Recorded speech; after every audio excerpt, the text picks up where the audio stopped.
तो चलिए दोस्तों, आज समास स्टार्ट करते हैं। क्या समास? तो समास जो है सम प्लस आस से मिलकर बना है। सम प्लस आस समास। इसका अर्थ होता है संक्षेप या संक्षिप्त या मिलाप। समास का अर्थ हुआ संक्षेप करना या संक्षिप्त करना या मिलाप करना। यानी दो पदों को मिला देना ही मिलाप करना। प्रक्रिया क्या है इसका? संक्षिप्तीकरण। यानी किसका संक्षिप्तीकरण? शब्दों का संक्षिप्तीकरण। समास का विलोम शब्द हुआ व्यास। तो समास का विलोम शब्द व्यास। संधि का विग्रह, उपसर्ग का प्रसर्ग या प्रत्यय। तो समास का परिभाषा क्या है? समास की परिभाषा क्या है? अनेक पदानाम एकीपदी भवनम समासः उच्यते। यानी अनेक पदानाम अनेक पदानाम एक पदी भवनम समासः उच्यते। यानी अनेक पदों के स्थान पर एक पद कर देना ही समास कहलाता है। यानी अनेक पद जो रहता है, जैसे गज के समान आनंद हो जिसका, तो गजानन। तो वही पूरा विग्रह को हम एक पद कर दिए, अनेक पदों को एक पद जब कर दिए तो ही समास कहलाता है। तो क्या परिभाषा है? अनेक पदानाम एक पदी भवनम समासः उच्यते। यानी अनेक पदों के स्थान पर एक पद कर देना ही समास कहलाता है। अनेक पद कैसे या क्या होता है अनेक पद? तो विग्रह वाक्य जो होता है वो अनेक पद में होता है। अनेक पद विग्रह वाक्य को अनेक पद कहते हैं। तो विग्रह वाक्य में विभक्ति चिन्ह और अवयव आदि सब जुड़े रहते हैं। एक पद, समस्त पद या समासिक पद को एक पद कहते हैं। विग्रह वाक्य को क्या कहते हैं? अनेक पद। या अनेक पद जो होता है वो विग्रह वाक्य होता है, एक पद जो होता है वो समासिक पद होता है। तो विग्रह वाक्य में जो है विभक्ति चिन्ह या अवयव आदि जुड़े रहते हैं। अब परिभाषा पर समास की परिभाषा देख लेते हैं कि दो या दो से अधिक पदों के मध्य आए हुए। समास में कम से कम दो पद होना चाहिए। दो से अधिक हो जाए लेकिन दो से कम पद नहीं होगा। जैसे गज के समान आनंद हो जिसका, तो जैसे एक गज हो गया एक पद और एक आनंद जो है वो एक पद हो गया, दो पद है इसमें। तो कहते हैं दो या दो से अधिक पदों के मध्य आए हुए विभक्ति चिन्हों, गज के समान, ये सब विभक्ति हो आनंद जिसका, गज के समान, ये सब विभक्ति चिन्ह सभी हैं, योजक पद है। तो दो या दो से अधिक पदों के मध्य में जो आए हुए विभक्ति चिन्हों, योजक पदों, अवयव आदि का जब हम लोप कर देते हैं, यानी उसे बीच से हम हटा देते हैं, तो उसे ही समास कहते हैं। जैसे राजा का वेद, तो इस बीच में का है, अगर जब हम का को हटा दिए तो क्या बन गया? राज, राजा प्लस वेद में संधि कर देते राज वेद। हवन के लिए सामरिकी, तो ये इसमें के लिए हटा दिया तो हवन सामरिकी हो गया। तो ये जो होता है ये राजा का वेद, हवन के लिए सामरिकी, ये हो गया विग्रह वाक्य। और जब विग्रह वाक्य से बीच से हम ये हटा दिए योजक चिन्ह सब, योजक चिन्ह, विभक्ति चिन्ह सब, अवयवादि, तो उसके बाद जो बचा वो समासिक पद या समस्त पद बचा। तो हवन, सामरिकी, राजवेद, ये सब समासिक पद या समस्त पद हुआ। ठीक। तो विग्रह वाक्य जो होता है वो क्या होता है? देखो वो उसी को लिख दिए हैं जो अभी दिखाए थे ना, विग्रह वाक्य कौन है ये बताए ना, ये विग्रह वाक्य है। इसी का संक्षिप्तीकरण जब इससे योजक चिन्ह हटा दिए तो ये समासिक पद हो गया। तो वही विग्रह वाक्य की बता रहे हैं। तो विग्रह वाक्य भाषा में जब किसी समस्त पद को लिख दिया जाता है, यानी समासिक पद का, जैसे गजानन, गजानन का पूरा पद लिख दिए, गज के समान आनंद है जिसका, तो यह हो गया विग्रह। तो भाषा में जब किसी समस्त पद को लिख दिया जाता है तो विग्रह वाक्य होता है। जैसे वह जो चक्षु से श्रवण करता है, चक्षु श्रवा का हम पूरा लिख दिए, वह जो चक्षु से श्रवण करता है, तो यह हो गया विग्रह वाक्य। जैसे एक पद इसमें क्या है? चक्षु है एक पद, श्रवा है, तो चक्षु प्लस श्रवा के बीच में संधि कर दिए तो क्या होगा? ये चक्षु श्रवा। यानी चक्षु श्रवा किसे कहेंगे? सर्प को। तो चक्षु श्रवा जो है हुआ ये समासिक पद बनाया, समस्त पद। और यह जो है पूरा पद लिखा हुआ ये विग्रह वाक्य। वाक्य में जैसे पूरा वाक्य जैसा नहीं रहता है लिखा वाक्य की तरह, तो ये वाक्य की तरह जब बन जाता है तो ये विग्रह वाक्य है। और जब एक पद हो गया तो वही समास है। समास का अर्थ ही है संक्षिप्तीकरण, यानी शॉर्ट। अब गज के आनंद के समान, दूसरा है गज के आनंद के समान है आनंद जिसका, ये पूरा विग्रह वाक्य ही है। लेकिन ये बीच से जब हम इसको हटाएंगे, गज के आनंद के समान है आनंद जिसका, एक पद गज है, दूसरा पद आनंद है, और बीच वाला विग्रह वाक्य को हम हटा देंगे तो एक गज और आनंद बचा। तो गज और आनंद के बीच में जो है हम संधि कर दिए तो क्या हुआ? अ इसमें बचा और आ, तो अ प्लस आ ही होगा। तो गजानन, ये समास पद बना गजानंद या समासिक पद। कौन सी संधि हुआ? अ प्लस आ से, दीर्घ संधि हुआ। तो समस्त पद या समासिक पद जो बनता है वो दो माध्यम से बनता है, एक संधि प्रक्रिया से और एक संयोग प्रक्रिया से। समस्त पद बनता है संधि के माध्यम से, संयोग के माध्यम से। जैसे गजानन बना है तो संधि की प्रक्रिया से बना है, गज प्लस आनन में संधि कर दिए तो गजानन। एक हवन सामग्री था, ये जैसे हवन के लिए सामग्री, ये संधि प्रक्रिया से नहीं हुआ है, ये दोनों के बीच संयोग कर दिया, एक पद ये एक पद ये, संयोग कर दिया हवन सामग्री, संयोग से बना है। लेकिन राजा का वेद तो ये राजवेद, ये जो है संधि से बना है। किस विकल्प में समास एवं संधि प्रक्रिया से निर्मित शब्द नहीं है? द्वारकेश, चतुरानंद, अहमदाबाद, दहीबरा। चलिए इसको विस्तार से देखते हैं। तो द्वारकेश को सबसे पहले लेते हैं। तो द्वारकेश का क्या है? वह जो द्वारका नामक नगरी का ईश है, वह जो द्वारका नामक नगरी का ईश है। तो इसमें से एक पद है द्वारका, एक पद है ईश। नामक नगरी को बीच से हम हटा दिए तो दोनों के मध्य संधि कर दिए, द्वारका प्लस ईश में। इसमें आ है, ये ई, तो आ और ईश के मध्य जोड़े तो बना ए, क्या बना ए। तो ये आधा क बचा तो द्वारका, अब प्लस में ये ई हट गया तो स बचा और मध्य में ए आ गया तो ये द्वारकेश, यानी कि गुण संधि ये हो गया। क्या? गुण संधि। तो इसमें तो संधि है। अब चतुरानन को देखते हैं, इसका क्या बनेगा? विग्रह।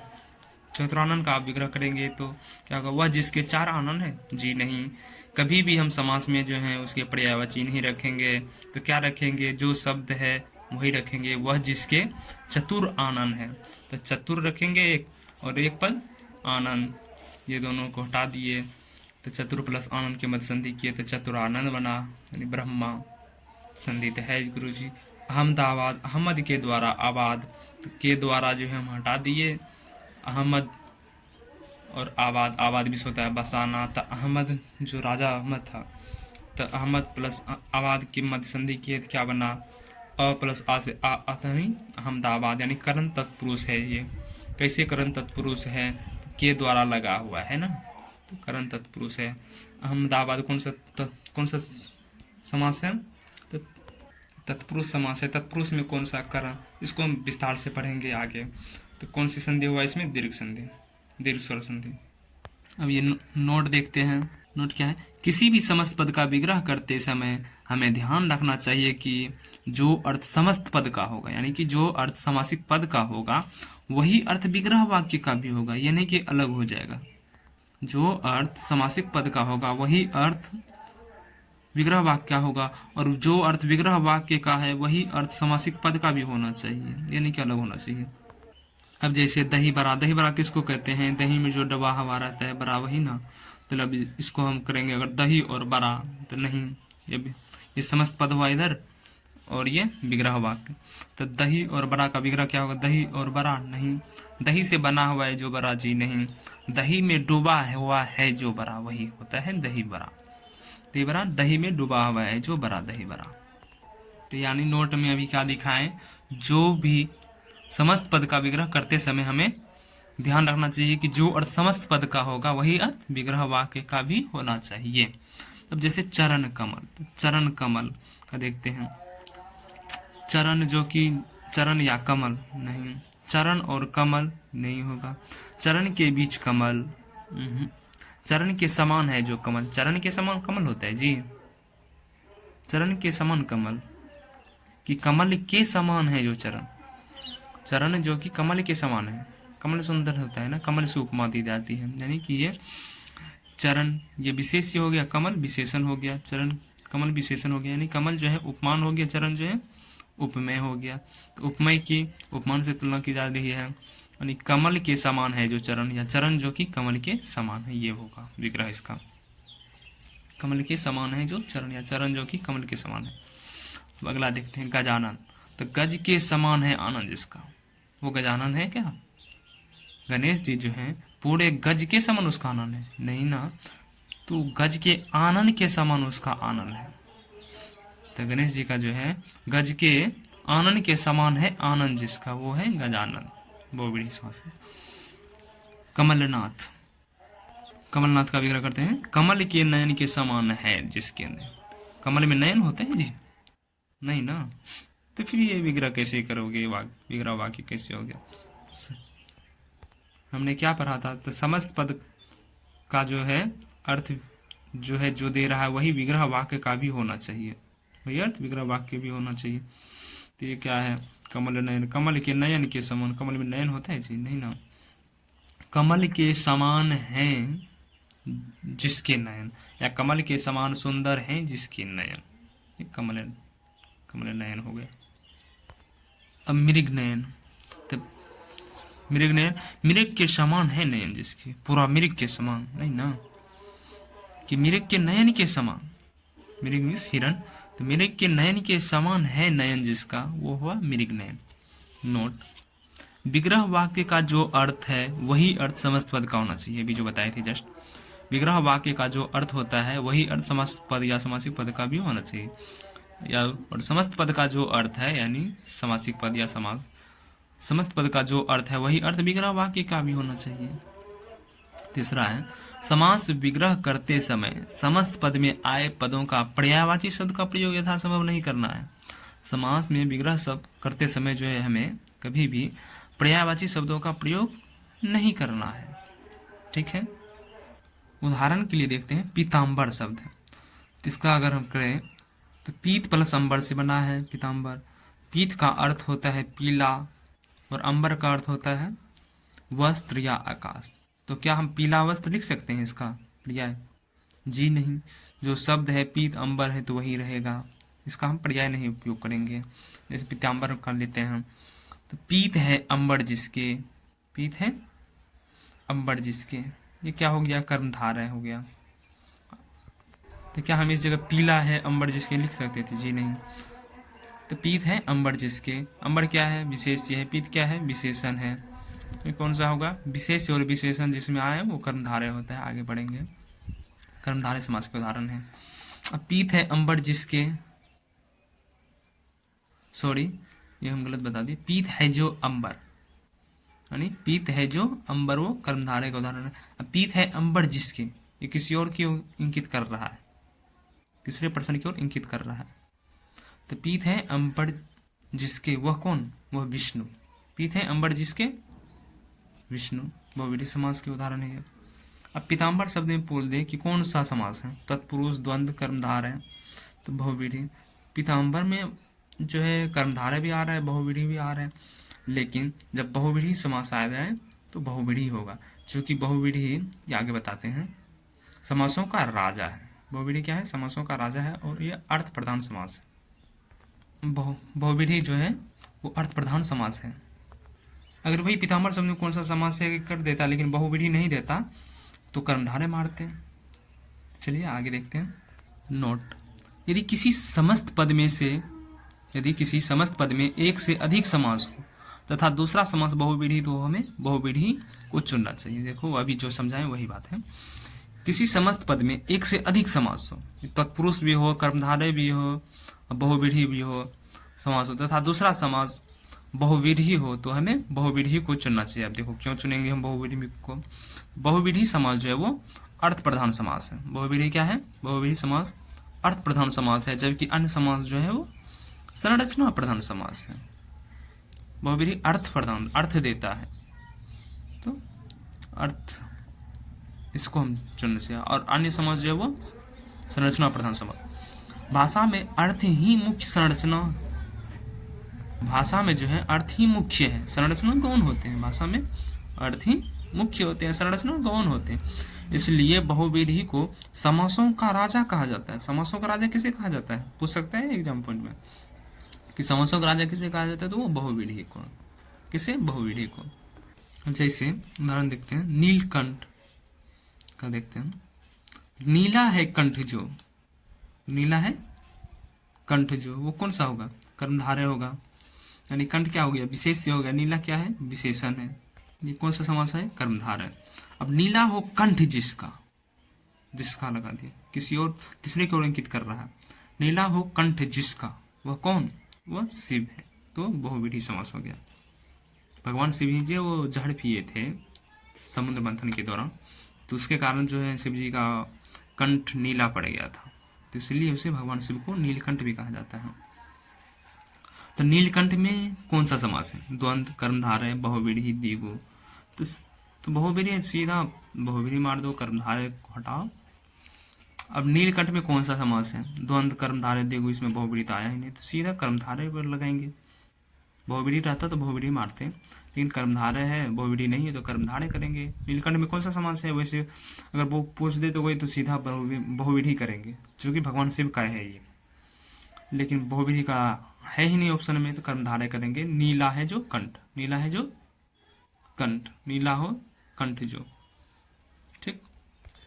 अब देखते हैं अगला कि किसी भी समास पद में किसी समास विशेषण विशेष का क्या, किसी भी समास पद में किसी समास विशेष का होना उसके वाक्य में प्रयोग एवं विग्रह पर निर्भर करता है। क्या है कि किसी भी समास पद में किसी समास विशेष का होना, किसी भी समस्त पद में यानी समासिक पद में किसी समास विशेष का होना उसके वाक्य में प्रयोग एवं विग्रह पर निर्भर करता है। का प्रयोग कैसे हो रहा है उस पर निर्भर करता है। जैसे पीताम्बर डाली पर सूख रहे हैं, कौन सा समास होगा? तो क्या पीताम्बर तो भगवान विष्णु को भी कहते हैं, तो क्या भगवान विष्णु डाली पर सूख रहे हैं? है किसी में दम जो डाली पर सुखा सकते हैं पीताम्बर को? यानी कि पीत हो अंबर जिसका, वो तो भगवान विष्णु है, उसको कोई सिखा सकता है? जी नहीं। तो यानी कि पीताम्बर ये डाली पर सूख रहे थे, इसका मतलब हुआ कि पीत है जो अंबर, पीत है जो अंबर यानी कि पीला वस्त्र जो है वो डाली पर सूख रहे, पीत है जो अंबर वो डाली पर सूख रहे थे, इसमें कर्मधारय समास होगा, बहुव्रीहि नहीं।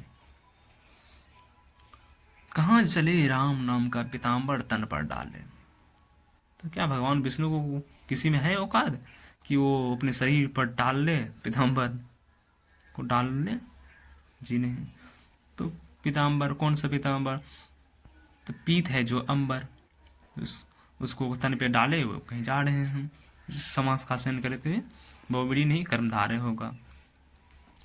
देखो पीत है जो अंबर कर्मधारय हुआ, नीला है जो कंठ कर्मधारय, पीत है अंबर जिसके वो बहुव्रीहि, और नीला है कंठ जिसका वो बहुव्रीहि। क्या है? बहुव्रीहि के उदाहरण है। अब पुरुषोत्तम शब्द में कौन सा समास है? तो देखो पुरुषोत्तम का विग्रह करेंगे तो पुरुषों में उत्तम, ये तत्पुरुष का होगा उदाहरण। और क्या बनेगा? पुरुष है जो उत्तम, पुरुष है जो उत्तम, ये कर्मधारय का हो जाएगा। और क्या होगा? पुरुषों में उत्तम है जो वह, भगवान राम का हो जाएगा, यानी बहुव्रीहि, यानी तत्पुरुष कर्मधारय बहुव्रीहि, यानी सभी इसका बनेगा। सभी है तो सभी देंगे, नहीं तो बहुव्रीहि हम कर देते सीधा, नहीं तो बहुव्रीहि कर देते अब, लेकिन सही सभी है तो सभी करेंगे। पुरुषोत्तम का विस्तार से थोड़ा विग्रह देखते हैं। पुरुषों में उत्तम में क्या है? तत्पुरुष में बताए हैं एक बार कि नहीं बताए हैं? तो तत्पुरुष समास जो है वो कारक आधारित समास होता है, यानी कि उसमें कारक चिन्ह लगा रहता है तत्पुरुष समास में। मात्र एक तत्पुरुष समास ही ऐसा है जिसमें कारक चिन्हों का प्रयोग होता है। अब कौन सा तत्पुरुष समास है ये बोल दे तो अधिकरण कारक का। कौन सा? अधिकरण कारक का। इसको देखते हैं। पुरुषो प्लस उत्तम, ये पुरुषोत्तम बनेगा। पुरुष प्लस उत्तम होता, ये पुरुषोत्तम हो जाता। अब पुरुष है जो उत्तम, तो पुरुष है जो उत्तम, उत्तम क्या है? विशेषण। पुरुष है विशेष, विशेष और विशेषण जहाँ आ जाए वो कर्मधारय होता है। तो पुरुष है जो उत्तम, वह नहीं, पुरुष है जो उत्तम किसका उदाहरण है? कर्मधारय का। पुरुष है जो उत्तम वह, तीसरे पर्सन की ओर इशारा कर रहा है। पुरुष है जो उत्तम वह कौन? भगवान राम। तो ये बहुव्रीहि समास हो जाएगा, पुरुषोत्तम भगवान श्री राम। अब समासों के भेद। समासों कितने भेद हैं? 6। समास कितने शब्दों से मिलकर बना है? 3 शब्दों से। 1 2 3, तो इसका गुना 2 कर दो, 3 दूना 6, तो 6 भेद है इसका। अगर इससे भी समझ में नहीं आ रहा है तो एक बात और ध्यान में रखो, स से सर्वनाम, स से समास। सर्वनाम के कितने भेद हैं? 6। तो स से समास, समास का भी 6 भेद, सर्वनाम का भी 6 भेद, समास का भी 6 भेद। यानी तो समास 3 शब्दों से मिलकर बना है, मल्टीप्लाई 2 कर दिया, 3 दूना 6 भेद। इसका एक ट्रिक भी बनाया है। तो अतीक दाव, ऐसे अवयवी हुआ समास, तत्पुरुष समास, क से कर्मधारय समास, द से द्विगु समास, द से फिर द द्वंद्व समास, और द ब से बहुव्रीहि समास। समासों कितने भेद हैं? 6। कौन कौन? अव्ययी भाव समास, तत्पुरुष समास, कर्मधारय समास, द्विगु समास, द्वंद्व समास, बहुव्रीहि समास। अब अव्ययी भाव में जो होता है वो प्रथम पद प्रधान तथा प्रथम पद उपसर्ग होता है। इसको जानने के लिए हम थोड़ा एक चार्ट दिखाते हैं, ठीक है। इस जगह हम लौट के आते हैं थोड़ा, लेकिन आगे हम थोड़ा सा पढ़ना पड़ेगा। तो आगे क्या, ये पदों की प्रधानता एवं अप्रधानता के आधार पर समास की संख्या 4 है। समास के भेद कितने हैं? 6। लेकिन पद की प्रधानता एवं अप्रधानता के आधार पर समासों की संख्या कितना है? 4। समासों की भेद कितना है? 4। प्रधानता एवं अप्रधानता। समस्त पद में कम से कम 2 पद होना चाहिए। बिना 2 पद के समास कैसे हो सकता है? जी नहीं ना, एक पद से थोड़ी समास होगा। 2 पद, 3 पद, 4 पद से समास होगा। अब जैसे समस्त पद, पूर्व पद और उत्तर पद। समस्त पद कम से कम 2 पद होता है, उसमें एक पद पूर्व पद होता है और एक पद उत्तर पद होता है। पूर्व पद को हम प्रथम पद कह सकते हैं, उत्तर पद को द्वितीय पद कह सकते हैं। और इस दोनों के बीच में होता है विभक्ति चिन्ह, योजक चिन्ह, विभक्ति चिन्ह या योजक चिन्ह या अवयव। तो इन सभी का जब हम लोप कर देते हैं तो वही समासिक पद या समस्त पद बनता है, ठीक है। तो वही पूर्व पद और उत्तर पद को 2 भागों में करते हैं। पूर्व पद एक हो गया, पूर्व पद और एक उत्तर पद, यानी प्रथम पद और द्वितीय पद। तो जिसका प्रथम पद प्रधान हो किंतु द्वितीय पद गौण हो तो वो अव्ययी भाव समास होगा। तो अव्ययी भाव, अ से सबसे पहले अ, तो अ सबसे पहले आता है ना, वर्णमाला में अक्षर जो है सबसे पहले आता है। तो सबसे पहले आता है तो पहले आता है तो पहला प्रधान ही होगा वो। अ से अव्ययी भाव समास, तो अ पहले आ गया तो पहला पद प्रधान, यानी कि पूर्व पद प्रधान। जिसमें पूर्व पद प्रधान हो और अंतिम पद और द्वितीय पद गौण हो वो अव्ययी भाव समास होगा। और जिसका द्वितीय पद गौण हो किंतु उत्तर पद प्रधान हो, द्वितीय पद प्रधान हो वो तत्पुरुष समास होगा। प्रथम पद गौण हो, द्वितीय पद प्रधान हो वो तत्पुरुष समास होगा। और जिसका दोनों पद प्रधान हो वो द्वंद्व होगा, यानी कि 2 से द्वंद्व, 2 से दोनों, 2 से द्वंद्व, 2 से दोनों। और जिसका दोनों पद गौण हो, कोई अन्य पद ही प्रधान हो वो बहुव्रीहि समास होगा। जिसका दोनों पद गौण हो किंतु तीसरा पद ही प्रधान हो वो बहुव्रीहि समास होगा। तो ये चार्ट जो है बहुत ही इम्पोर्टेंट है समास को करने के लिए। ये चार्ट ध्यान में रखना बहुत ही अति आवश्यक है। तो देखो, प्रथम पद और उत्तर पद, जिसका प्रथम पद प्रधान हो वो अव्ययी भाव समास, जिसका प्रथम पद प्रधान हो अव्ययी भाव समास। और जिसका द्वितीय पद प्रधान हो तत्पुरुष समास। तत्पुरुष के ही भेद होते हैं। तत्पुरुष का बेटा हो गया कर्मधारय और कर्मधारय का बेटा हो गया द्विगु। कर्मधारय में द्वितीय पद प्रधान होगा, द्विगु में भी दूसरा पद प्रधान होगा। तो क्या है, प्रथम पद जिसका प्रधान हो वो अव्ययी भाव समास और द्वितीय पद जिसका प्रधान हो वो तत्पुरुष। तत्पुरुष में के ही भेद है, कर्मधारय और द्विगु। और जिसका दोनों पद प्रधान हो तो ये तो आसान ही है, 2 से द्वंद्व, 2 से दोनों। और जिसका अन्य पद प्रधान हो तो बहुव्रीहि हो गया। तो अब यहाँ चले आते हैं। तो अव्ययी भाव समास में क्या है, प्रथम पद प्रधान प्लस प्रथम पद उपसर्ग होता है। अव्ययी भाव समास में जो होता है वो प्रथम पद प्रधान होगा प्लस प्रथम पद उपसर्ग होगा। और तत्पुरुष में द्वितीय पद प्रधान होगा प्लस कारक चिन्ह होगा। तत्पुरुष में द्वितीय पद प्रधान होगा प्लस कारक चिन्ह होता है, कारक चिन्ह लगा रहता है। कर्मधारय और द्विगु ये तत्पुरुष के ही भेद हैं। तो कर्मधारय और द्विगु ये क्या है, तत्पुरुष के ही भेद हैं। तो इसमें जो कर्मधारय में और द्विगु में भी दूसरा पद ही प्रधान होगा। कर्मधारय विशेषण प्लस विशेष्य रहता है कर्मधारय में, और द्विगु में प्रथम पद संख्या तथा द्वितीय पद संज्ञा रहता है। जैसे कर्मधारय में क्या, विशेषण प्लस विशेष्य, जैसे नील गाय, तो नील नीला हो गया ये विशेषण, गाय क्या हो गया विशेष। द्विगु प्रथम पद संख्या तथा द्वितीय पद संज्ञा होता है। जैसे द्विगु का अर्थ होता है दू गाय, यानी कि पहला संख्या और दूसरा संज्ञा। तो यानी प्रथम पद संख्या और दूसरा पद संज्ञा होगा। जैसे चौराहा, चौ क्या हो गया संख्या हो गया, राह क्या हो गया संज्ञा। और द्वंद्व में दोनों पद प्रधान होगा, जैसे माता पिता, सुख दुख। बहुव्रीहि में अन्य पद प्रधान होगा। तो ये सब तो देख ही लिए, पद की प्रधानता एवं अप्रधानता के आधार पर कितने भेद हैं, 4। समस्त पद में कम से कम कितना, 2 पद होना चाहिए, पूर्व पद और उत्तर पद, और दोनों के बीच में विभक्ति चिन्ह, योजक चिन्ह या अवयव लगा रहता है, विभक्ति चिन्ह या योजक चिन्ह या अवयव। और जब इनका हम लोप कर देते हैं तो समासिक पद या समस्त पद बनता है। और इसको भी देख लीजिए, एक बार रिवाइज करवा देते हैं कि जिसका प्रथम पद प्रधान हो, द्वितीय पद गौण हो तो वो अवयवी हो समास, और जिसका द्वितीय पद प्रधान हो, प्रथम पद गौण हो वो तत्पुरुष समास। तत्पुरुष के भेद हैं कर्मधारय और द्विगु। और द्वंद्व, जिसका दोनों पद प्रधान हो, दो से द्वंद्व, दो से दुगु, दोनों। तो द्वंद्व, जिसका दोनों पद प्रधान हो वो द्वंद्व समास, जिसका अन्य पद दोनों पद गौण हो, कोई अन्य पद नहीं प्रधान हो वो बहुव्रीहि समास। नोट, अव्ययीभाव समास में प्रथम पद उपसर्ग होता है। अव्ययीभाव समास में जो है वो प्रथम पद उपसर्ग होता है। उपसर्ग होने के कारण प्रथम पद प्रधान होता है। इसके उदाहरण देखेंगे। चलिए अब समास को पद के अनुसार पहचानना सीखेंगे। तो समासों में प्रधानता एवं अप्रधानता के अनुसार 4 नियम होते हैं, 4 प्रकार के होते हैं। तो प्रधानता एवं अप्रधानता के अनुसार भी समासों को बांटा गया है, इसलिए हम प्रधानता अप्रधानता के अनुसार भी समास को पहचान सकते हैं, जो कि बहुत इंपॉर्टेंट है। यह अगर सीख लिए तो पूरे समास को आप पहचानना सीख लोगे बिना किसी नियम अनुसार के। तो सबसे पहले क्या करते हैं कि समस्त पद का वाक्य में प्रयोग करते हैं। समस्त पद का वाक्य में प्रयोग करें अर्थात समस्त पद के साथ क्रिया जोड़ दें। समस्त पद अगर जैसे कोई है, जैसे कोई भरपेट है तो उसके साथ क्रिया कोई लगा दे, जैसे खाया, भरपेट क्रिया लगा उसमें खाया, खाना क्या है, क्रिया हो गया। आजीवन है तो आजीवन रहा हूँ, रहना क्या होगा, क्रिया हो गया। तो ऐसे ही बोल रहा है कि समस्त पद में के साथ क्रिया जोड़ दें। उसके बाद क्रिया जोड़ दिए, फिर जो है क्रिया के साथ कौन या क्या लगाकर प्रश्न करें। क्रिया जो जोड़े हैं आप, भरपेट खाया, खाना जो क्रिया है खाया, उसमें क्या लगाकर प्रश्न क्या करें, क्या खाया, क्या खाया। तो वही बोल रहा है कि क्रिया के साथ कौन या क्या लगाकर प्रश्न करें।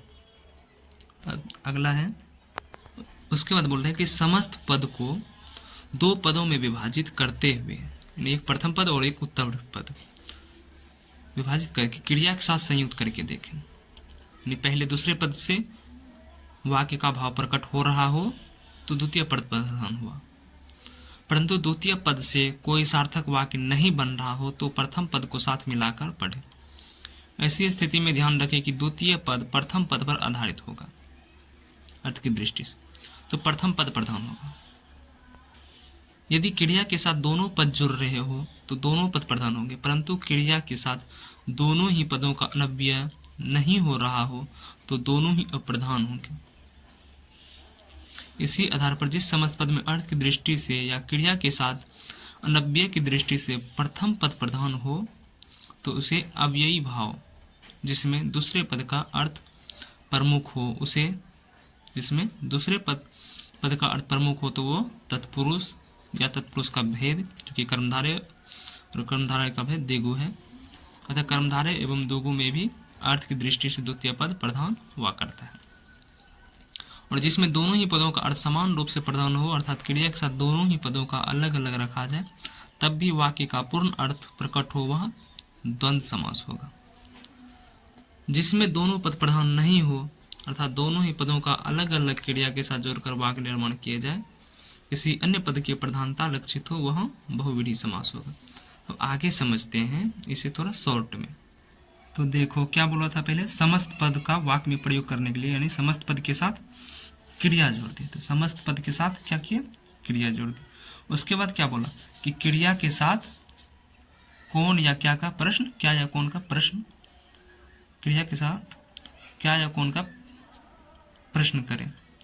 तो क्रिया के साथ क्या या कौन का प्रश्न करेंगे, जैसे तो क्रिया के साथ पहले द्वितीय पद को जोड़ेंगे। क्रिया के साथ किसको, पहले द्वितीय पद को जोड़ेंगे। सही आ रहा है, ठीक है, नहीं तो फिर प्रथम पद को जोड़ेंगे। अगर इससे भी नहीं आ रहा है तो प्रथम एवं द्वितीय पद दोनों के संयोग करके जोड़ेंगे। क्या, दोनों के संयोग करके जोड़ेंगे। अगर इससे आ रहा है तो वो क्या हो जाएगा, अव्ययी भाव समास। उदाहरण के लिए देखते हैं, जैसे भर पेट, तो इसमें क्रिया लगाते हैं खाया। खाया क्या है, ये क्रिया हुई, हमने अपने से जोड़ दिया भर पेट खाया, क्रिया जोड़ दिया। अब इसके साथ क्या का प्रश्न करेंगे, क्या खाया, क्रिया के साथ क्या लगाकर प्रश्न करना है। तो क्या खाया, तो द्वितीय पद पहले रखेंगे। क्या खाया, पेट, नहीं, गलत आ रहा है। क्या खाया, भर खाया, प्रथम पद की नहीं यार, क्या खाया, भर पेट, हाँ ये सही है। तो फिर से देखते हैं क्या बोला था कि समस्त पद का वाक्य में प्रयोग करें, अर्थात समस्त पद के साथ क्रिया जोड़ दें, फिर क्रिया के साथ कौन या क्या लगाकर प्रश्न करें। उसके बाद बोला था समस्त पद को दो पदों में विभाजित करें, ठीक, प्रथम पद एवं द्वितीय पद या उत्तर पद, दूसरा उत्तर पद को क्रिया के साथ संयुक्त करके देखें, क्रिया के साथ संयुक्त करके देखें। पहले उत्तर पद को क्रिया के साथ संयुक्त करें, यानी कि द्वितीय पद को क्रिया के साथ संयुक्त करें। यदि दूसरे पद से वाक्य का भाव प्रकट हो रहा है तो वो तो द्वितीय प्रधान हो जाएगा, लेकिन अगर परंतु द्वितीय पद से कोई सार्थक वाक्य नहीं बन रहा हो तो प्रथम पद को साथ मिलाकर पढ़ें, यानी कि प्रथम एवं द्वितीय पद को मिलाकर पढ़ें। ऐसी स्थिति में ध्यान रखिए कि द्वितीय पद प्रथम पद पर आधारित होगी अर्थ की दृष्टि से, तो प्रथम पद प्रधान होगा। क्या होगा, प्रथम पद प्रधान होगा। यानी कि क्या है, फिर से समझते एक बार, समस्त पद पहले क्या लिए, समस्त पद, उसके साथ समस्त पद के साथ क्रिया जोड़ दिए। क्रिया से हमें क्या करना है, क्या या कौन का प्रश्न करना है, क्रिया से हमें क्या या कौन का प्रश्न करना है।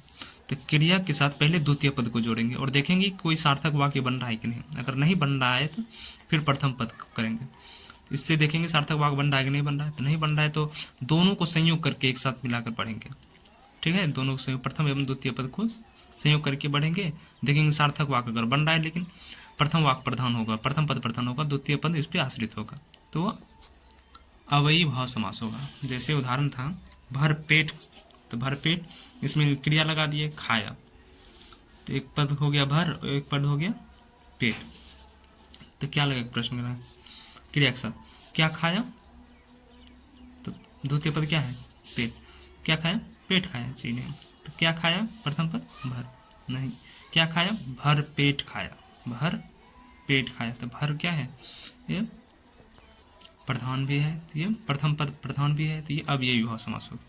और दूसरा है कि समस्त पद के साथ, देखो समस्त पद के साथ क्रिया जोड़ेंगे, तो क्रिया जोड़ के उसमें क्या करना है, क्या या कौन का प्रश्न करना है, तो क्रिया जोड़ दिए, उसमें क्या या कौन का प्रश्न करेंगे। तो द्वितीय पद, अगर द्वितीय पद को जोड़ने से अगर हमें सार्थक वाक्य बन रहा है तो द्वितीय पद प्रधान हो जाएगा, और अगर नहीं बन रहा है तो प्रथम पद जोड़ने से बन रहा है तो प्रथम पद होगा।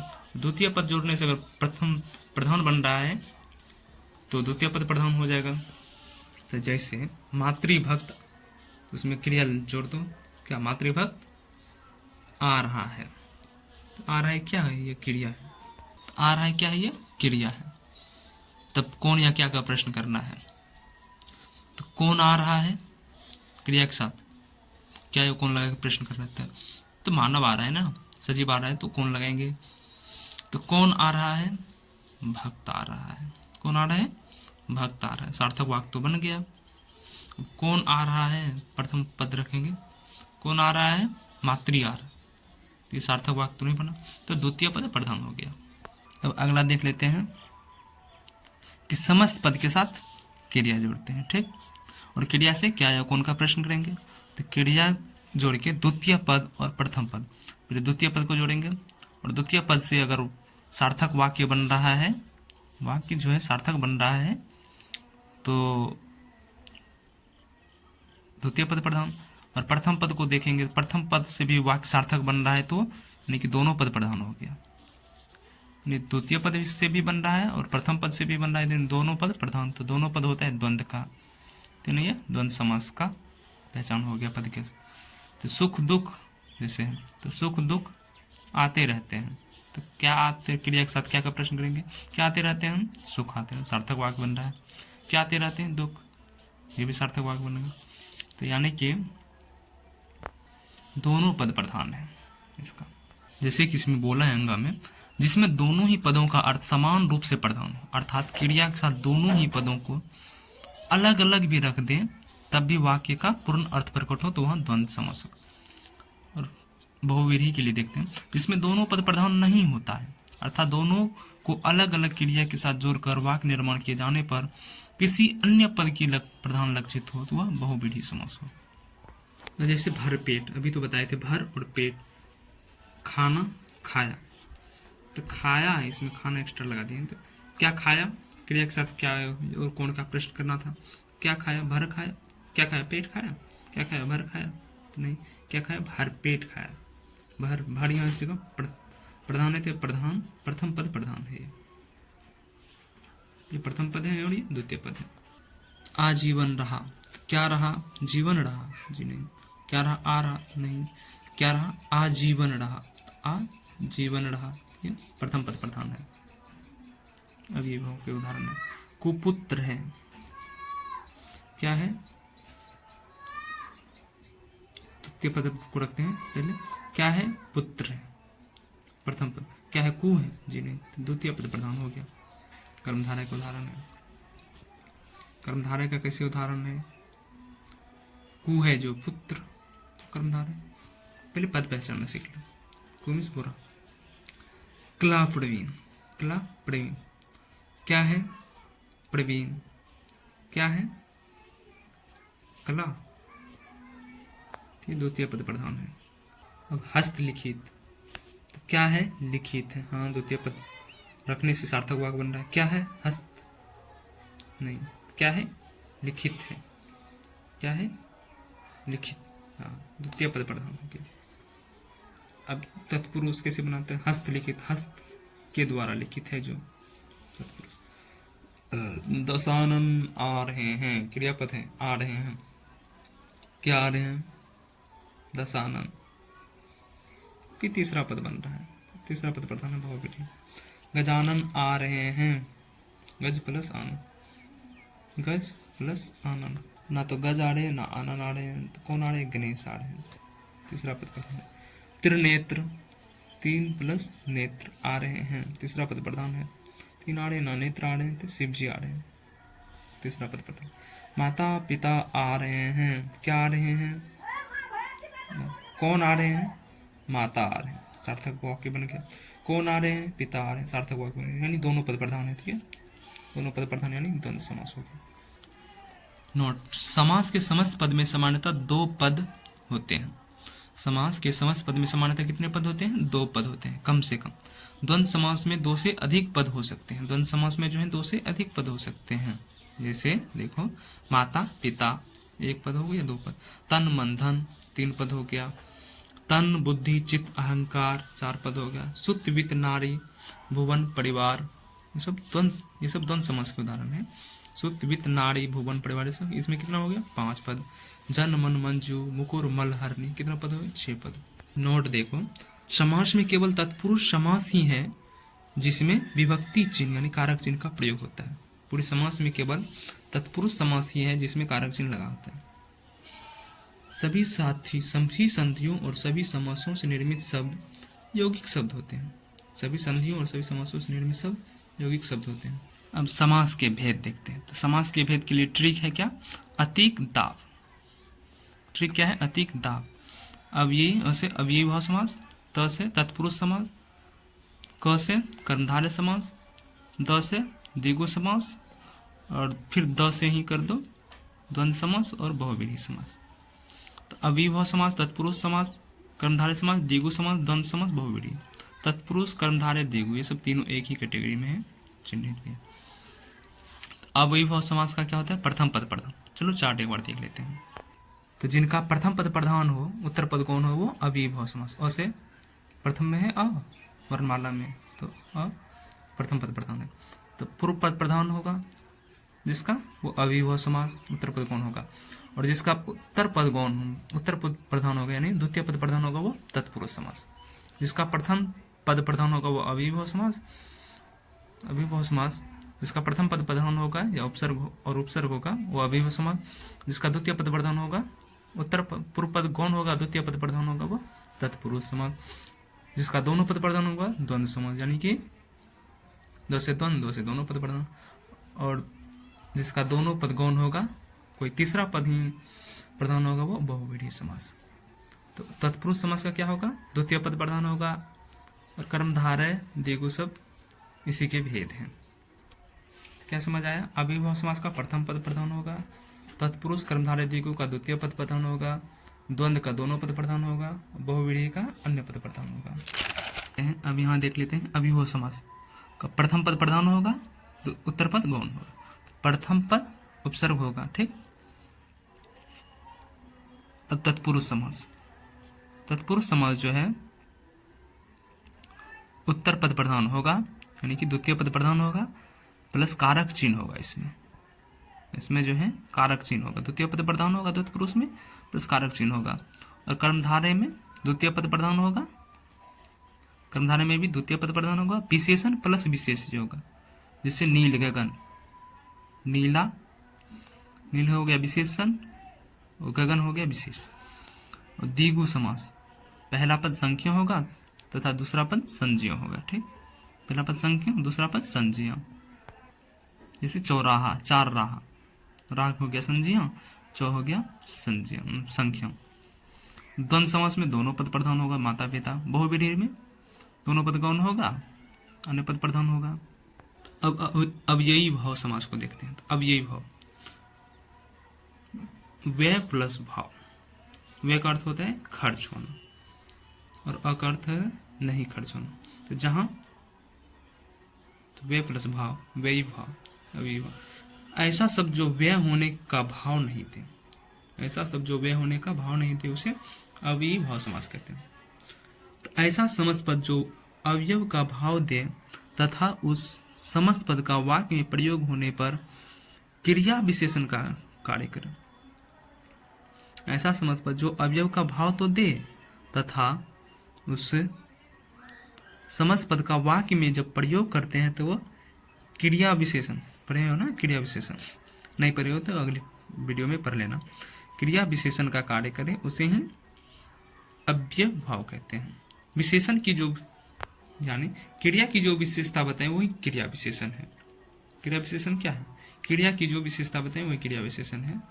समस्त पद का वाक्य में प्रयोग होने पर क्रिया विशेषण का कार्य करे उसे ही अव्ययी भाव समास कहते हैं। इस समास में दो शब्दों को मिलाकर जो समस्त पद बनता है उसे ही अवयव यानी क्रिया विशेषण कहा जाता है। वे शब्द जो लिंग वचन कारक काल वाच्य के आदि के अनुसार परिवर्तित नहीं होता, सदैव एक समान रहता है, वही अव्ययी भाव कहलाते हैं। लिंग वचन कारक के अनुसार अवयव तो नहीं बदलते हैं।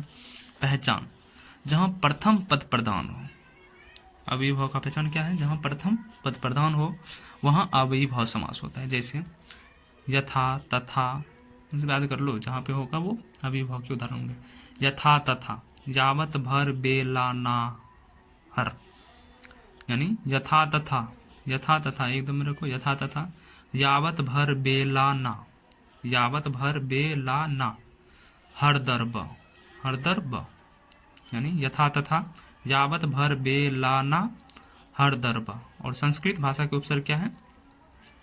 प्र परा अप, प्र परा अप, प्र परा अप, सम अतु प्रति, सम अतु प्रति, अब भी आदि। यथा यथा विधि, ये सब अव्ययी भाव के उदाहरण है। यथा विधि यानी विधि के अनुसार। यथा मति, मति के अनुसार। प्रतिघात, घात के बदले घात। प्रत्युत्तर, उत्तर के बदले उत्तर। आ जानू, घुटने तक, जानू खाता है हाथ, भगवान राम के हाथ थे। आजीवन, पूरा जीवन तक। अब यथा विधि का जैसे वहां बताए थे कि कौन क्या का प्रश्न करना है, तो यथा विधि है, तो क्या है? विधि है, जी नहीं। क्या है? यथा है, जी नहीं। क्या है? यथा विधि। नोट, अव्ययी भाव समास में उपयुक्त उपसर्ग तो हो, अव्ययी भाव समास में उपयुक्त उपसर्ग तो हो। उपयुक्त उपसर्ग कौन? ये सब उपयुक्त उपसर्ग तो हो, किंतु विशेषता बताने वाले उपसर्ग ना हो। क्या? विशेषता बताने वाले उपसर्ग ना हो, नहीं तो वह कर्मधारय समास का उदाहरण हो जाएगा। विशेषता बताने वाले अगर उपसर्ग हो गया तो कर्मधारय समास का उदाहरण हो जाएगा। जैसे सुफल, सुफल, फल है विशेष, सु है विशेषण, सु उपसर्ग भी है, तो ये सुंदर फल, तो कर्मधारय का समास के उदाहरण है ये। यह सु विशेषता बताने बता रहा है। विशेष देखो, कु क सु स दूर महाश्रेष्ठ बद खुश मंद तीव्र अल्प सत प्रम पूर्ण आदि अवयव जो है उपसर्ग हो तो वहां कर्मधारय समास होगा, क्योंकि ये उपसर्ग किसी संज्ञा की विशेषता प्रकट करते हैं तथा विशेषण एवं संज्ञा जो है विशेषण का मिलन कर्मधारय के निकट होता है। नहीं समझे? अब बता रहे हैं।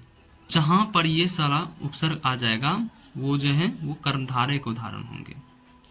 क्यों? क्योंकि ये जो है विशेषता बताने वाले उपसर्ग हैं। जैसे कुपुत्र, सुपुत्र, सफल, दुर्जन, बदबू, ये सब ये विशेषता बताने वाले हैं। तो इसको रट लो, इसे 4-4 में कर लो। कु क सु स, क्या? कु क सु स, दूर महाश्रेष्ठ बद, दूर महाश्रेष्ठ बद, क्या है? कु क सु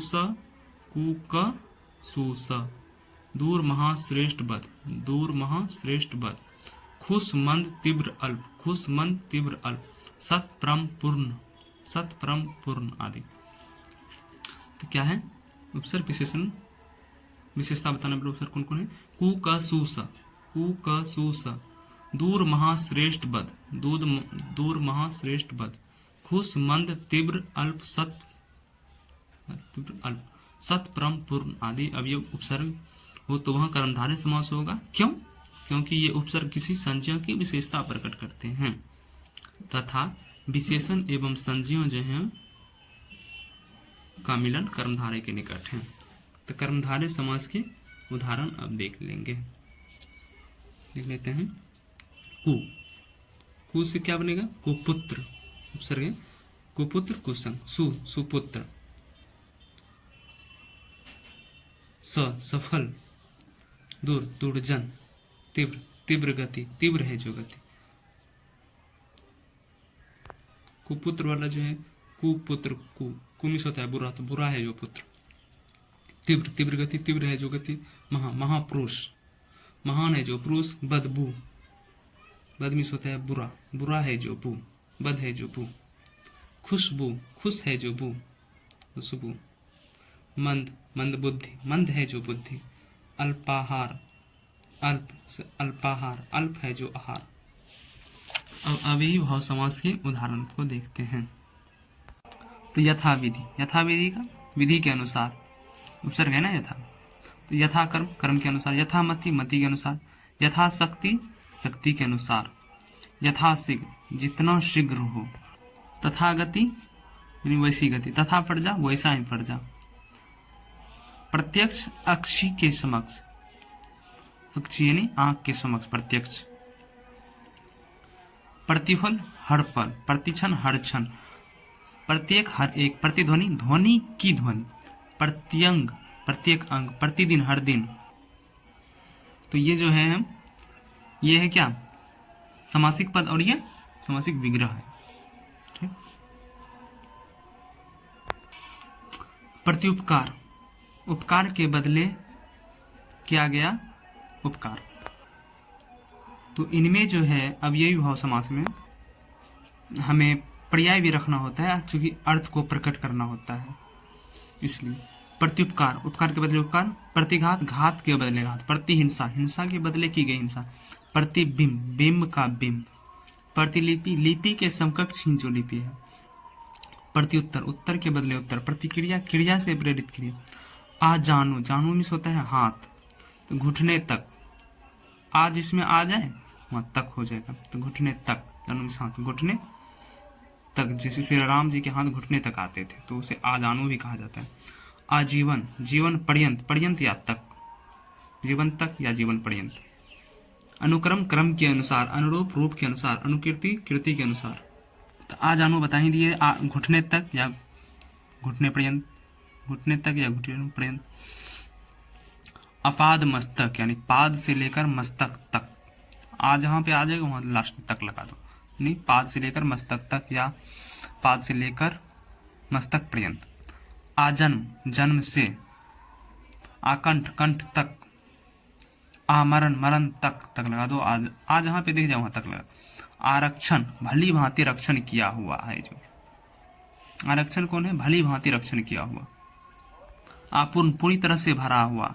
आसमुद्र, समुद्र तक या समुद्र पर्यंत। अकारण, बिना कारण के। अभूतपूर्व, जो पूर्व में ना हो। अनुदिन, दिन पर दिन। अनुरूप जैसा रूप है वैसा।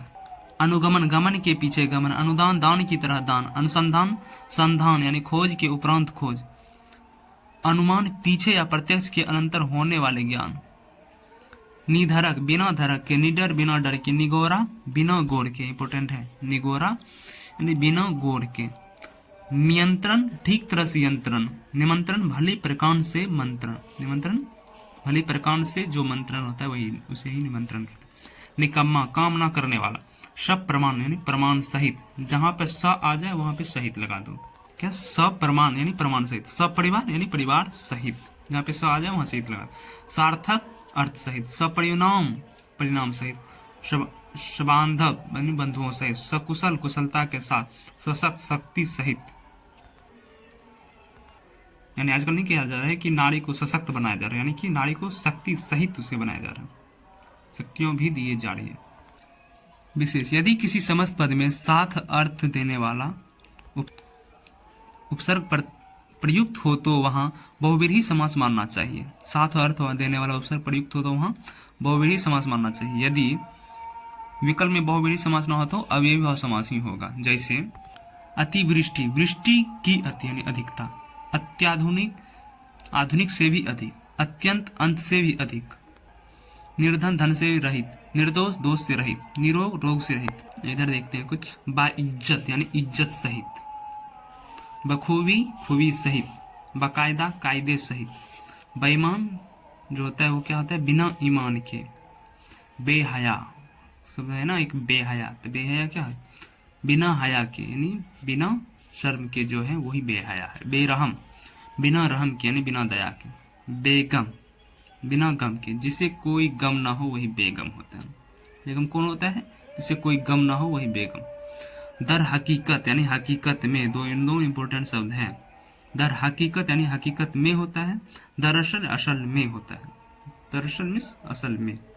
विशेष यदि प्रथम पद संज्ञा हो तथा उत्तर पद के अनुसार अर्थपूर्वक मर पर्यंत उपरांत आदि हो तो ऐसे समस्त पद अव्ययीभाव समास के उदाहरण होंगे। यथा अवसरानुसार, अवसरानुसार यानी अवसर के अनुसार। इच्छानुसार, इच्छा के अनुसार। योग्यतानुसार, योग्यता के अनुसार। दर्शनार्थ, दर्शन के लिए। दानार्थ, दान के लिए। सेवार्थ, सेवा के लिए। कुशलता पूर्वक, कुशलता के लिए। कृपा पूर्वक, कृपा के साथ। मृत्युपरांत, मृत्यु तक। जीवन पर्यंत, जीवन तक। मरणोपरांत, मरने के उपरांत। जीवन भर, पूरे जीवन। दिन भर, पूरे दिन। ठीक है, अब आगे देखते हैं। तब अगला देखते हैं। देखो ये कि बहुत इंपॉर्टेंट है, ये वो तो सब तो छोड़ो, ये जो है ये भी बहुत इंपॉर्टेंट है। अगर किसी शब्द की पुनरावृत्ति हो, क्या बहुत इंपॉर्टेंट है जब शब्द की पुनरावृत्ति होती है। अगर किसी शब्द की पुनरावृत्ति हो किंतु वो सब संज्ञा या सर्वनाम या अवयव हो, अगर शब्द की पुनरावृत्ति हो रही है और वो शब्द संज्ञा या सर्वनाम या विशेषण या अवयव हो तो संज्ञा सर्वनाम और अवयव की जब पुनरावृत्ति होगी तो अव्ययीभाव समास होगा। किंतु अगर विशेषण की पुनरावृत्ति हो रही है तो वो कर्मधारय समास बन जाएगा। क्या, कर्मधारय समास। तो आगे देखते हैं, पॉइंट में लिखा हुआ है। यदि किसी संज्ञा सर्वनाम एवं अवयव की पुनरावृत्ति हो तो वहां अव्ययीभाव समास होगा। कुछ संज्ञा या सर्वनाम या अवयव की अगर पुनरावृत्ति होगी, संज्ञा सर्वनाम एवं अवयव की अगर पुनरावृत्ति होगी तो वहां अव्ययीभाव समास होगा। किंतु विशेषण की अगर पुनरावृत्ति हो जाएगी तो कर्मधारय हो जाएगा। विशेषण बड़ा कर्मधारय ही होता है ना। तो वह दूसरा पॉइंट में है, अगर विशेषण शब्द की पुनरावृत्ति हो तो वहां कर्मधारय समास होगा। तो आगे देखते हैं। जैसे संज्ञा में तो बहुत शब्द हैं लेकिन कुछ शब्दों के नीचे लिखे गए। जैसे घर, घर क्या है, संज्ञा। तो घर की पुनरावृत्ति घर घर। गली गली पुनरावृत्ति शब्द हो रहा है ना संज्ञा की। डगर डगर, जैसे घर घर, जैसे वाक्य में आ जाएगा मैं घर घर फिरता हूँ। मैं घर घर फिरता हूँ, तो एक को हो जाएगा कौन सी, अव्ययीभाव का हो जाएगा। गली गली, मैं गली गली फिरता हूँ। डगर डगर, मैं डगर डगर फिरता हूँ। तो पुनरावृत्ति हो रही है ना संज्ञा के, तो अव्ययीभाव समास के उदाहरण हो जाएंगे। नगर नगर, गांव गांव, चाय चाय, द्वार द्वार, डाल डाल, पात पात आदि बहुत सारे शब्द हैं। अब उसी प्रकार सर्वनाम के, सर्वनाम होगा किसी ना किसी, जैसे किसी ना किसी को यह बात तो पता होगी। तो ये अव्ययीभाव समास के ऐसे उदाहरण हो जाएंगे। तो अवयव की अगर पुनरावृत्ति हो तो वो भी अव्ययीभाव के ही उदाहरण होंगे। जैसे अवयव कौन कौन से हैं, ये वहाँ वहाँ अवयव है, जहाँ भी अवयव है, तो जहाँ जहाँ पुनरावृत्ति हो गया। रात रात, दिन दिन, एक एक, यहाँ यहाँ, ऊपर ऊपर, नीचे नीचे, मैं नीचे बैठा हूँ, आगे आगे, पीछे पीछे, दाएं दाएं, इधर इधर, उधर उधर आदि और भी कुछ अवयव हैं। अब वही अगर विशेषण की पुनरावृत्ति हो जाए तो वो कर्मधारय का उदाहरण हो जाएगा, अवयवी भाव का नहीं। क्या अवयवी भाव का नहीं होगा। जैसे छोटे छोटे, छोटे छोटे फल लाया हूँ, तो छोटे छोटे फल लाया हूँ, तो ये क्या हुआ, फल की विशेषता बता रही है ना, ये कर्मधारय का उदाहरण हो जाएगा। कर्मधारय में क्या होता है, संज्ञा प्लस विशेषण। संज्ञा की मतलब विशेष्य प्लस विशेषण होता है, देखा देते हैं एक बार। ये देख लो, कर्मधारय में क्या होता है, विशेषण प्लस विशेष। तो फल भी वहाँ क्या है, विशेष्य है, क्या है, विशेष्य है, छोटे छोटे विशेष्य है। तो इसी प्रकार ये कर्मधारय का उदाहरण हो जाएगा। काले काले, काले काले बालक देखे, बालक क्या है, विशेष्य है, ये विशेषण है, तो ये कर्मधारय का उदाहरण हो गया। तो क्या समझे आप लोग कि संज्ञा, सर्वनाम और अवयव का अगर पुनरावृत्ति हो तो वो अवयवी भाव के समास के उदाहरण होंगे, किंतु विशेषण की पुनरावृत्ति हो तो वो कर्मधारय के उदाहरण होंगे। घर घर, डगर डगर, नगर नगर, ये सब किसके उदाहरण है, अवयवी भाव के। सर्वनाम में किसी न किसी को, अवयव वहाँ वहाँ, जहाँ तहाँ, दिन रात, ये सब किसके उदाहरण है, अवयवी भाव समास के। अब छोटे छोटे, काले काले, गोरे गोरे, ये सब विशेषण जो है किसके उदाहरण होंगे, कर्मधारय के। तो पद के आधार पर देख लेते हैं समासों की पहचान। पद के आधार पर कितने समास हैं, 4। तो एक बार दिखा देते हैं। देखो पहले समासों के भेद कितने हैं, तो 6 हैं। कौन कौन, अवयवी भाव समास, तत्पुरुष समास, कर्मधारय समास, द्विगु समास, द्वंद्व समास, बहुव्रीहि समास। तो तत्पुरुष, कर्मधारय और द्विगु जी तत्पुरुष के ही भेद हैं। तो उसी प्रकार पद के आधार पर कितने हैं, पदों की प्रधानता पर 4 हैं। पदों की प्रधानता और प्रधानता के आधार पर कितने समास हैं, 4। तो देखो कौन कौन, इसका प्रथम पद जो है प्रधान हो वो अवयवी भाव समास होगा। जिसका प्रथम पद प्रधान हो, द्वितीय पद गौण हो, अवयवी भाव समास। जिसका द्वितीय पद प्रधान हो, प्रथम पद गौण हो, तो वो तत्पुरुष समास हो जाएगा। और जिसका दोनों पद प्रधान हो, द्वंद्व समास हो जाएगा। जिसका दोनों पद गौण हो, तीसरा पद प्रधान हो, वो बहुव्रीहि समास हो जाएगा। तो 4 प्रधान। देखो 2 को हटा दिया, कर्मधारय और द्विगु को हटा दो, बाद में वही 4 प्रधान। चूंकि ये दोनों जो है तत्पुरुष के ही तो भेद है, इसलिए 4 ही भेद हुए। ये दोनों किसी भी मान लेते हैं भेद, प्रधानता एवं अप्रधानता के आधार पर। तो ये तो बता दिए हैं पद के आधार पर समासों की पहचान, लेकिन एक बार संक्षिप्त विवरण एक बार देख लेते हैं हम जल्दी, फास्ट में रिवाइज। तो क्या करते हैं, पहले समस्त पद के साथ क्रिया जोड़ देते हैं। समस्त पद को लेते हैं, उसके साथ क्रिया जोड़ देते हैं, और क्रिया से क्या या कौन का प्रश्न करते हैं। क्रिया से क्या या कौन का प्रश्न करते हैं, तो क्रिया के साथ जो है हम पहले द्वितीय पद को लेते हैं और देखते हैं कि सार्थक वाक्य बन रहा है कि नहीं। सार्थक वाक्य अगर नहीं बन रहा है तो फिर प्रथम पद को लेते हैं। प्रथम पद से अगर सार्थक वाक्य नहीं बनता है तो फिर दोनों पद, प्रथम एवं द्वितीय पद के संयोग करके सार्थक वाक्य बनाते हैं। प्रथम एवं द्वितीय पद को संयोग करके सार्थक वाक्य बनाते हैं। अगर बन जाता है तो क्या हुआ, अवयवी भाव समास हो जाएगा। उदाहरण के लिए भर पेट खाया, खाया क्रिया लगा दिए, तो खाया, क्या खाया, पेट खाया जी नहीं। क्या खाया, भर खाया जी नहीं। क्या खाया, भर पेट खाया, हाँ ये सार्थक बन रहा है, तो अवयवी भाव के उदाहरण हो गए। दूसरा, समस्त पद के साथ क्या करते हैं, क्रिया जोड़ते हैं, और क्रिया से क्या या कौन का प्रश्न करते हैं। तो क्रिया के साथ पहले द्वितीय पद को लेते हैं, अगर सार्थक वाक्य बन रहा है तो ठीक है, नहीं बनेगा तो प्रथम पद लेंगे या संयोग पद लेंगे। तो द्वितीय पद से अगर सार्थक वाक्य बन गया तो द्वितीय पद प्रधान होगा। तो द्वितीय पद प्रधान होगा जो वो तत्पुरुष, कर्मधारय और द्विगु का हो जाएगा। उदाहरण जैसे मातृभक्त, तो मातृभक्त में क्रिया लगा दी, आ रहा है, तो कौन आ रहा है, भक्त आ रहा है, हाँ सही है। कौन आ रहा है, मातृ आ रहा है जी नहीं। तो द्वितीय पद प्रधान है, तो द्वितीय पद किसका होगा, वो अपना आगे पहचानते रहना, तत्पुरुष का है कि कर्मधारय का है कि द्विगु का है। तीसरा है समस्त पद के साथ क्या क्रिया जोड़ते हैं, और क्रिया से कौन या क्या का प्रश्न करते हैं। तो क्रिया के साथ पहले द्वितीय पद को लेंगे, सार्थक वाक्य बन रहा है तो ठीक है, नहीं बन रहा है तो पहला पद लेंगे। अगर द्वितीय पद से भी सार्थक वाक्य बन रहा है और प्रथम पद से भी सार्थक वाक्य बन रहा है तो दोनों पद प्रधान होगा। दोनों पद प्रधान जैसे होगा तो वो द्वंद्व हो जाएगा। तो द्वंद्व जैसे सुख दुख में क्रिया लगा दिया, आते रहते हैं, तो क्या आते रहते हैं, सुख आते रहते हैं, क्या आते रहते हैं, दुख आते रहते हैं। तो दोनों पद प्रधान दे दिए, द्वंद्व समास के उदाहरण है। अब इसी में कुछ उदाहरण देख लेते हैं। जैसे आजीवन, इसमें क्रिया लगा दिए, आ रहा हूँ, तो क्या आ रहा हूँ, तो जीवन आ रहा हूँ जी नहीं। क्या आ रहा हूँ, आजीवन, हाँ सही पद है। तो ये अवयवी भाव समास के उदाहरण हो गए। दूसरा है यथा कर्म, इसमें क्रिया लगा दिए हैं, यथा कर्म, क्या है, कर्म है जी नहीं। क्या है, यथा कर्म, हाँ ये सही है। तो अव्ययभाव समास का उदाहरण होगा प्रतिदिन जाता हूँ, क्या जाता हूँ, दिन जाता हूँ जी नहीं, क्या क्या जाता हूँ, प्रतिदिन, हाँ ये सही है। तो अव्ययभाव समास का उदाहरण है। तो मातृभक्त में क्रिया लगा दी आ रहा है, मातृभक्त आ रहे हैं, तो कौन आ रहा है, भक्त आ रहे हैं, हाँ कौन आ रहा है, मातृ जी नहीं, द्वितीय पद प्रधान हो गया, भक्त आ रहा है। पितृभक्त आ रहा है, तो मातृ भी, मातृ की जगह हम पितृ भी लग सकते हैं, भातृ भी रख सकते हैं, तो ये द्वितीय पद प्रधान है ना। ये पितृभक्त आ रहे हैं, कौन आ रहे हैं, भक्त आ रहे हैं, द्वितीय पद प्रधान है। रसोई घर है, क्या है, घर है, क्या है, रसोई नहीं, घर है, तो क्या है, घर है, तो द्वितीय पद प्रधान है। सुख दुख में क्रिया लगा दी आते रहते हैं, क्या आते रहते हैं, सुख आते रहते हैं, क्या आते रहते हैं, दुख आते रहते हैं, दोनों पद प्रधान है, यानी दोनों समास का उदाहरण। तो अब देखेंगे अगले टॉपिक में, अगले वीडियो में तत्पुरुष समास को, ठीक है। थैंक यू दोस्तों।